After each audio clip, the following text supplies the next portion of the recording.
Commission जो बना था पिछड़ी जातियों के लिए, काका कालेरकर कमीशन नेहरू जी के जमाने में बना, जिसकी रिपोर्ट कभी इंप्लीमेंट ही नहीं हुई।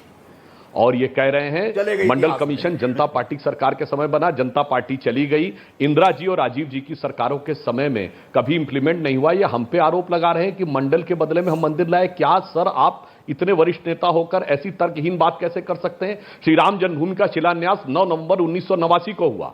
मंडल कमीशन 2 अगस्त 1990 को आया। उसके एक साल के बाद मंडल लाया गया हिंदुत्व की काट में। 32 सेकंड रुके, मुझे बात करने दिए। इन्होंने कहा राहुल गांधी ने यह विषय उठाया। ये जब देश आजाद नहीं हुआ था तब तक जातिगत जनगणना अंग्रेज करवाते थे। ये नेहरू का डिसीजन था 51 में कि हम जातिगत जनगणना नहीं कराएंगे। आज राहुल गांधी कहे कि नेहरू गलत थे, तब हम विचार करने को तैयार है। कहिए संजय निरुपम से। संजय निरुपम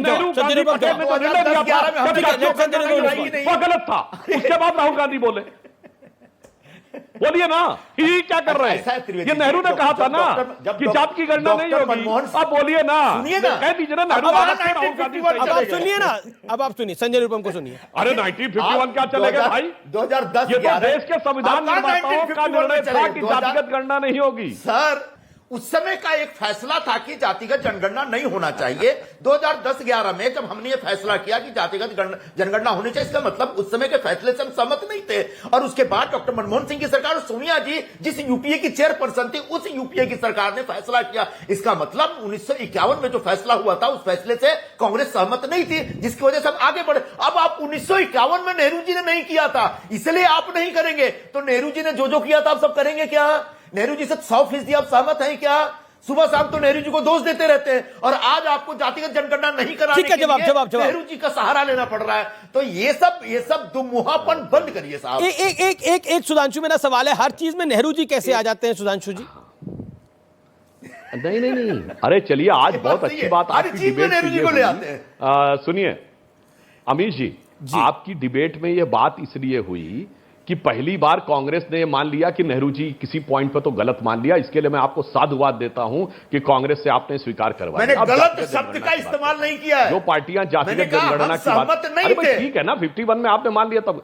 अरे भाई, तो इसका मतलब क्या है? मतलब गलत भी थे, नहीं भी थे, बात भी मत करो। यही तो समस्या है।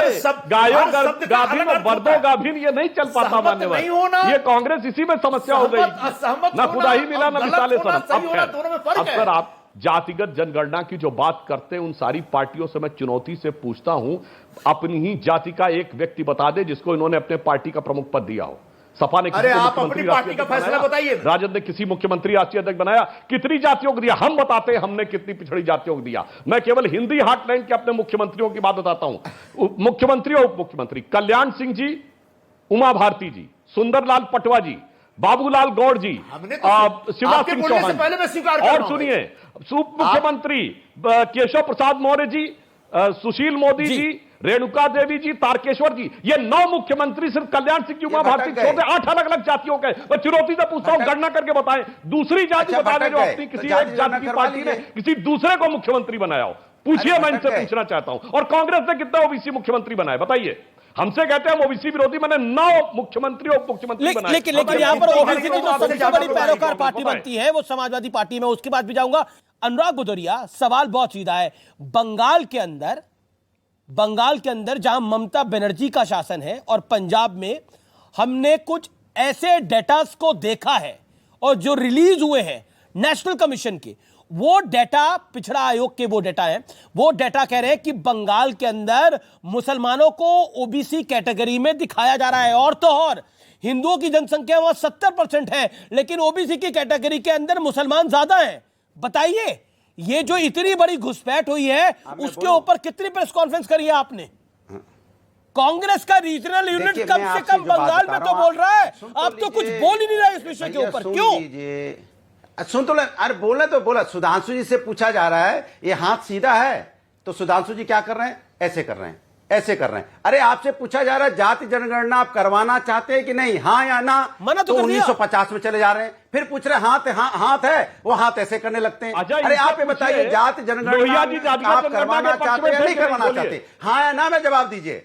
अच्छा, मेरा सवाल या ना में जवाब दीजिए, फिर आप ऐसे करने लगे। लूंगा। अरे ये हाथ है ना सुधांशु जी, आपसे सीधा पूछ रहा हूं, ये हाथ है ना, तो हाथ ऐसे से क्यों करते हैं आप? हाथ हिलाने सीधा से रखिए कुछ ना, नहीं हाथ होगा। सीधा रखिए। मैं आपसे सीधा सवाल पूछ रहा हूं। नहीं, ये जात एक जनगणना सेकंड। आप अरे भाई, करवाना मैं तो चाहते हैं सीधा नहीं? पूछ हाँ रहा या हूँ ना? भैया। उसको लोहिया जवाब जी दीजिए। गलत थे, बोल दो, मैं जवाब देने को हाँ तैयार या हूं। ना? लोहिया जी ने हाँ भी ये या कहा था ना? जातिगत फिर आप जनगणना ऐसे में। से बोलिए, करने लग गए। अरे फिर आप बोलिए ऐसे ना, से हाँ करने या लग ना गए। बड़ी बोलिए। समस्या लोहिया जी भैया। गलत पे मैं बोलने को पूछ रहा हूं, तैयार हूं, हाथ बोलिए। सीधा है कि नहीं है? अरे आप भैया, सीधा हाथ करके ऐसे अब करने लग वल्दियत जाते बदल रही हो तो कमाल बताइए के ना, इंसान हो पार्टी भाई। की वल्दियत की आपसे बात पूछ कर रहा रहा हूं, हूं। आप अनुराग को मेरी ऑडियो बात डाउन पूरी हो करिए, जाए। ऐसे तरीका नहीं है। देखिए, बहुत शालीन तरीके से चर्चा हो रही है और मैंने बस स्पष्ट रूप से सवाल पूछा। आपको मैंने 1 मिनट का टाइम दिया अपने सवाल का जवाब देने के लिए, लेकिन आप हाथ को कभी ऊपर कर रहे हैं, कभी नीचे कर रहे हैं, कभी उसको घुमा रहे हैं।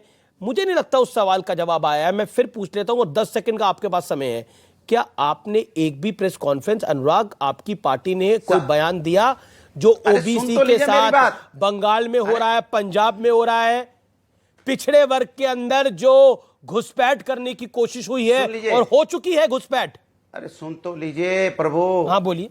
आप सुन लीजिए मेरी बात। मैं कह रहा हूं कि जाति जनगणना होगी तो पता चल जाएगा कौन व्यक्ति, कौन जात कितनी है, कितनी पोजीशन में है, कितनी उन्नति, उसको कितनी मदद की जरूरत है। वैसे तो जातियों के समाज खिलाफ में हैं हम आप। सामाजिक न्याय की बात वैसे कर रहे आप हैं। समाज में उस जातियों के व्यक्ति को खिलाफ पता हैं और चलेगा वैसे कि कौन जातिगत व्यक्ति बांटना पीछे चाहते हैं। है, ठीक है कौन अनुराग, समाज ठीक में है, यू आगे मेड योर पॉइंट, आई जब तक गॉट योर समाज आंसर, बराबरी यू पे डोंट नहीं हैव आएगा, एनी आंसर समाज टू दिस। में अनुराग, सबको अनुराग, बराबर थैंक का you. Sanjay ji and Sudhanshu ji. Sanjay Nirupam, there is a big question and the big question is कि बीजेपी हमेशा कह रही है कि देखिए मोदी हमारे पास चेहरा है, और हमने इंटरनेशनल डाटाज भी देखे हैं, जो मॉनिटरिंग कंसल्टेंसी की रिपोर्ट आई है, देश की एजेंसीज की जो रिपोर्ट आई है, उसमें हमने लगातार देखा है, इंडिपेंडेंट एजेंसीज की जो रिपोर्ट आई है, हमने लगातार देखा है मोदी की रेटिंग बतौर प्रधानमंत्री अच्छी है। एज अ ग्लोबल लीडर भी हमने उनकी रेटिंग में राइज देखा है।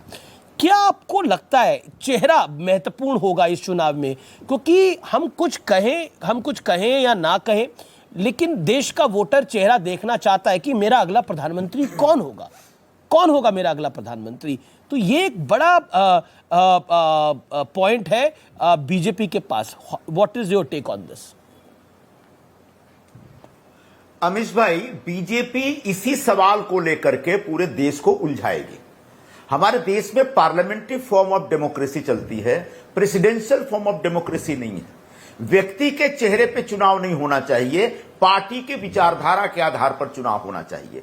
अब ये इनके पास चूंकि और कोई चेहरा नहीं है, एक ही चेहरा मोदी जी है, तो मोदी मोदी मोदी मोदी करते रहेंगे और मोदी जी का चेहरा एग्जॉस्ट कर देंगे आगे जाकर के। ये तो हमको इस बात की चिंता नहीं है कि अपोजिशन की यूनिटी को लीड कौन करेगा। हमारी चिंता यह है कि पहले अपोजिशन की सरकार बनाने की स्थिति बनाई जाए और उसके बाद हम मिलजुल के तय करेंगे कि इनमें से प्रधानमंत्री कौन बनेगा। और हम हमेशा, भारतीय जनता पार्टी जब ये उलझाएगी कि मोदी के सामने आपका कौन सा चेहरा, तो उसका जवाब हमारे पास है कि हम चेहरे के चक्कर में नहीं पड़ रहे हैं। क्या आपको लगता है कि अभी आरएसएस के मुखपत्र में भी आया था कि मोदी को चेहरे को लेकर बीजेपी ओवर कॉन्फिडेंट हो रही है?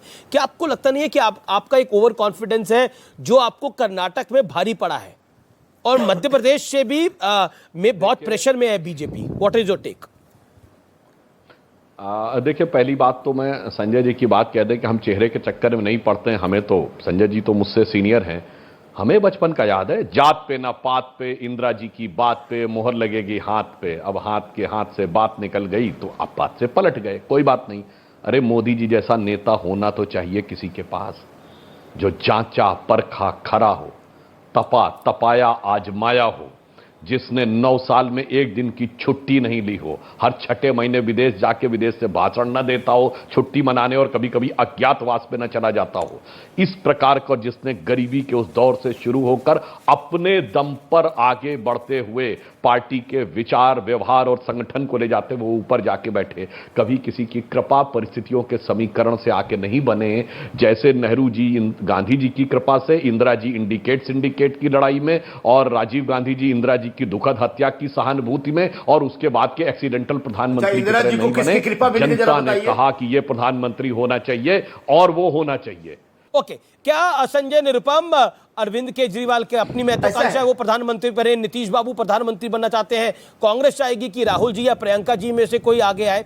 क्या आपको लगता है कि यही विरोधाभास आपके लिए भारी पड़ सकता है? 15 सेकेंड।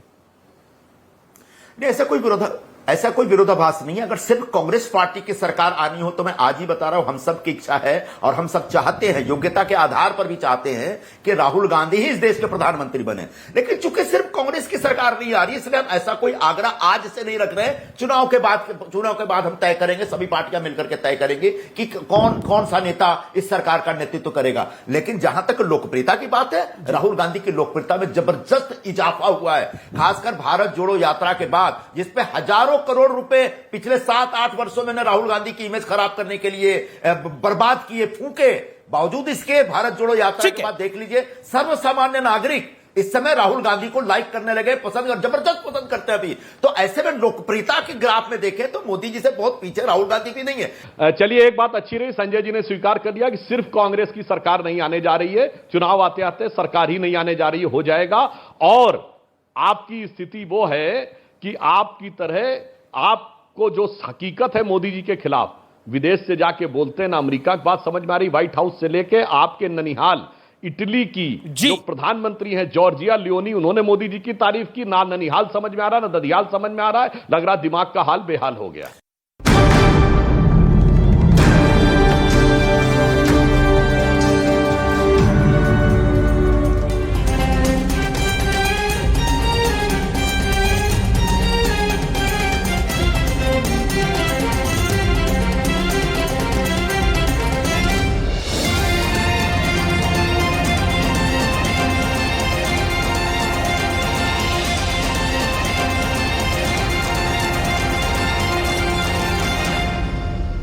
नमस्कार व्यूअर्स, आज हम आपको केदारनाथ जी के दर्शन कराने ले चलेंगे।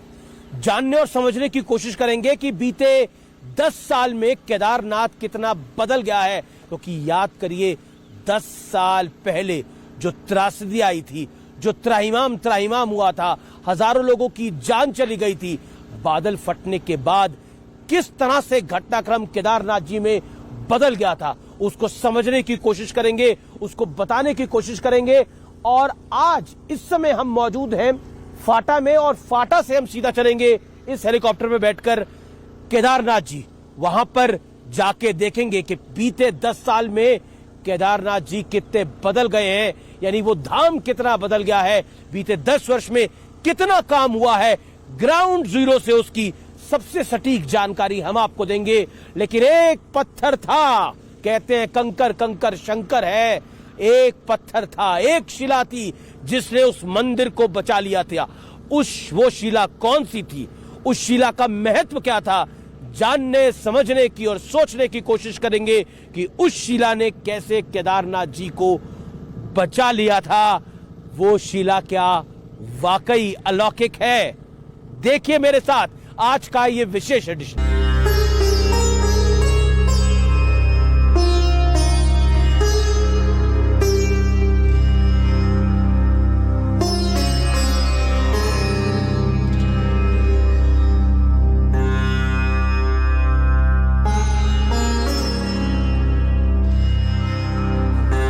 जैसा मेरा आपसे प्रॉमिस था, वादा था, जय बाबा केदारनाथ जी की, मैं आपको केदारनाथ धाम लेके आ गया हूं। और 10 साल पहले जो महात्रासदी आई थी, उसका असर इतना भयावह था कि कई लोगों की जान चली गई थी, हजारों लोगों की जान चली गई थी। लेकिन अब सरस्वती नदी और मंदाकिनी नदी के ऊपर दीवार बन गई है, यानी 3 लेयर प्रोटेक्शन हो गई है इस भव्य और दिव्य मंदिर की। अब यह धाम और भव्य और दिव्य हो गया है।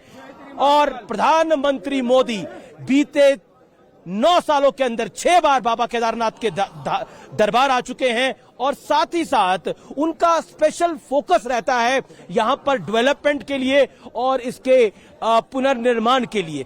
हम कह सकते हैं कि पहले से ज्यादा 10 साल पहले जो था, उससे बहुत भव्य और दिव्य केदारनाथ धाम बन गया है। और मैं इस समय दर्शन करके आ रहा हूं। अलौकिक है, इसमें तो कोई दोहराई नहीं है। हमारे देश में तो कहा जाता है कि कंकर कंकर शंकर है, और जब भोलेनाथ के सबसे बड़े ज्योतिर्लिंग केदारनाथ में मैं खड़ा हूं तो यही कह सकता हूं कि ये देश भोलेनाथ का है और ये देशवासी भी भोलेनाथ के हैं।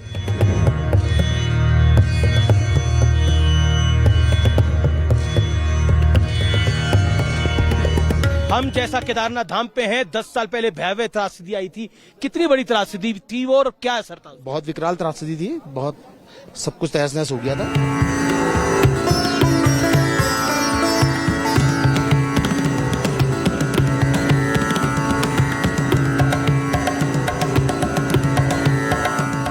और आज हम समझने की कोशिश करेंगे कि 10 साल पहले क्या हुआ था और आज की स्थिति क्या है। और समझाने के लिए कोई और नहीं, मेरे साथ पुष्कर सिंह धामी है, मुख्यमंत्री उत्तराखंड के। धामी जी, एक सवाल